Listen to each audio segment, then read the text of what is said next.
ਹਾਂਜੀ ਦੱਸੋ ਜੀ, ਭੇਡਾਂ ਦੀ ਕਿਹੜੀ ਨਸਲ ਲੈਣੀ ਚਾਹੀਦੀ? ਇਹ ਭੇਡਾਂ ਉੱਥੇ ਇਹ ਜਿਵੇਂ ਬੱਕਰੀਆਂ ਨਾ ਜੀ, ਜੀ। ਆਪਣੀਆਂ, ਇਹ ਮੱਖੀ ਚੀਨੀਆਂ ਭੇਡਾਂ ਨੇ, ਲਾਲ ਰੰਗ ਦੀਆਂ ਭੇਡਾਂ ਨੇ, ਕਾਲੇ ਰੰਗ ਦੀਆਂ ਭੇਡਾਂ ਨੇ, ਬਹੁਤ ਸੁਥਰੀਆਂ ਚੰਗੀਆਂ ਭੇਡਾਂ ਨੇ। ਜੀ ਜੀ।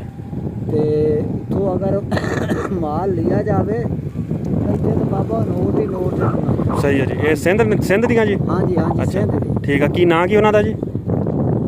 ਨਾ ਉਹਨਾਂ ਦਾ ਬੰਨੂ ਕੁਆਟ ਦੀਆਂ ਭੇਡਾਂ ਉਹਨੂੰ ਸੱਦੇ ਨੇ। ਠੀਕ ਹੈ ਜੀ। ਏਡੇ ਉਹਨਾਂ ਦੇ ਕੰਨ ਹੁੰਦੇ ਨੇ, ਠੀਕ ਹੈ ਏਡੇ ਲੰਬੇ ਉਹਨਾਂ ਦੇ ਥਣ ਹੁੰਦੇ ਅੱਛਾ, ਨੇ, ਅੱਛਾ। ਬਹੁਤ ਬਿਹਤਰੀਨ ਠੀਕ ਹੈ ਜੀ, ਮਾਲ ਹੁੰਦਾ। ਸਹੀ, ਮੈਂ ਸਹੀ। ਤਾਂ ਬਈ ਮਾੜਾ ਬੰਦਾ ਜੀ, ਠੀਕ ਹੈ। ਪਹੁੰਚ ਨਹੀਂ ਤਾਂ ਮੇਰਾ ਇਰਾਦਾ ਇੱਕ ਦੋ ਨਗ ਬਣਾਉਣ ਸਹੀ। ਦਾ। ਤੇ ਉਹ ਕਿਹੜੇ ਰੰਗ ਦੀ ਲੈਣੀ ਚਾਹੀਦੀ ਆ?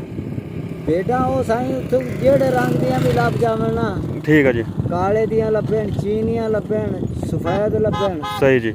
ਥਣ ਚੱਡੇ ਵਾਲੀ ਭੇਡ ਹੋਵੇ ਠੀਕ ਹੈ ਜੀ। ਬੜੀ ਬਹੁਤ ਅੱਛੀ ਠੀਕ। ਬੰਨੂ ਕੁਆਟ ਦੀਆਂ ਭੇਡਾਂ ਉਹਨਾਂ ਸਹੀ ਜੀ। ਨੂੰ ਬੰਨੂ ਕਹਾੜ ਦੀਆਂ। ਤੇ ਬੱਕਰੀਆਂ ਕਿਹੜੀਆਂ ਨਸਲ ਰੱਖਣੀ? ਬੱਕਰੀਆਂ ਜੀ ਉਹ ਬਰਬਾਨੀਆਂ, ਮਾਝੀਆਂ ਬੱਕਰੀਆਂ ਵੀ ਹਨ, ਬਰਬਾਨੀਆਂ ਵੀ ਹਨ। ਬੱਕਰੀਆਂ ਬਹੁਤ ਉਸ ਇਲਾਕੇ ਦੀਆਂ ਚੰਗੀਆਂ। ਠੀਕ ਹੈ ਜੀ। ਅੱਜ ਮਦਾਰੀਆਂ ਕੋਲ ਵੇਖਦਾ ਨਾ, ਹਾਂਜੀ, ਹਾਂਜੀ, ਹਾਂਜੀ। ਮੁੜਵੇਂ ਹਾਂ ਬਿਲਕੁਲ ਬਿਲਕੁਲ। ਇਹ ਉਸ ਨਸਲ ਦੇ, ਅੱਛਾ, ਅੱਛਾ। ਉਹ ਸਿੰਧ ਦੇ ਉਹ ਠੀਕ ਮਾਲ ਹੈ। ਠੀਕ ਹੈ ਜੀ।